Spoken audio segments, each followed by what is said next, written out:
Welcome to solverfy.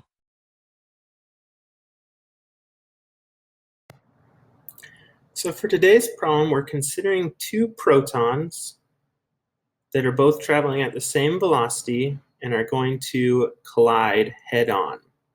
During this collision, they're actually going to create a neutral meson. So here's our reaction.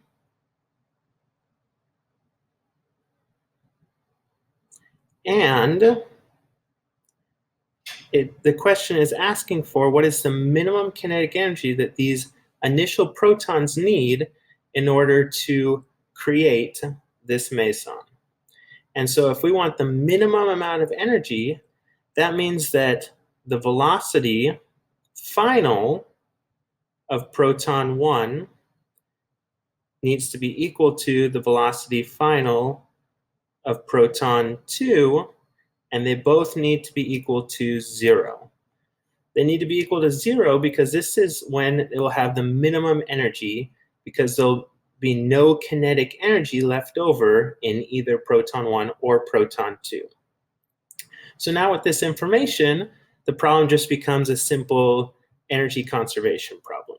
So we have energy initial is equal to energy final, okay?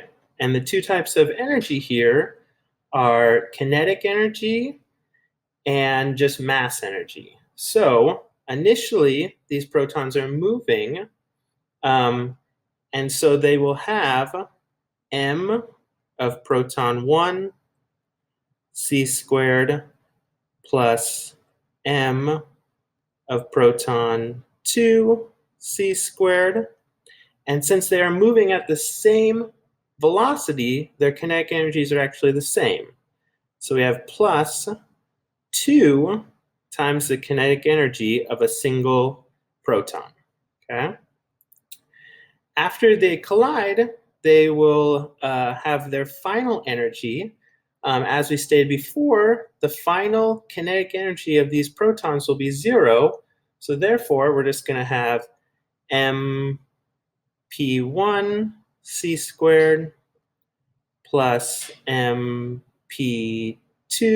c squared. And now we're going to have created a meson.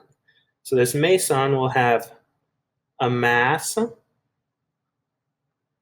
times c squared as well, okay? So now here's our energy conservation equation, and we simply need to solve for the kinetic energy. This is the minimum kinetic energy, remember. So if we just move to the next page, this kinetic energy will be equal to mass of the meson, c squared, divided by 2. So the reason that the mass of the protons went away is because if you notice in the initial energy and the final energy, their rest masses actually cancel out. So we don't even have to worry about those at all. So here is our final formula, and we can just plug in some values. So from your textbook, the mass of a meson times c squared is 135 mega electron volts divided by 2, and then we get to our final answer. The kinetic energy of a single proton would just have to be 67.5 mega electron volts. And there's your final answer.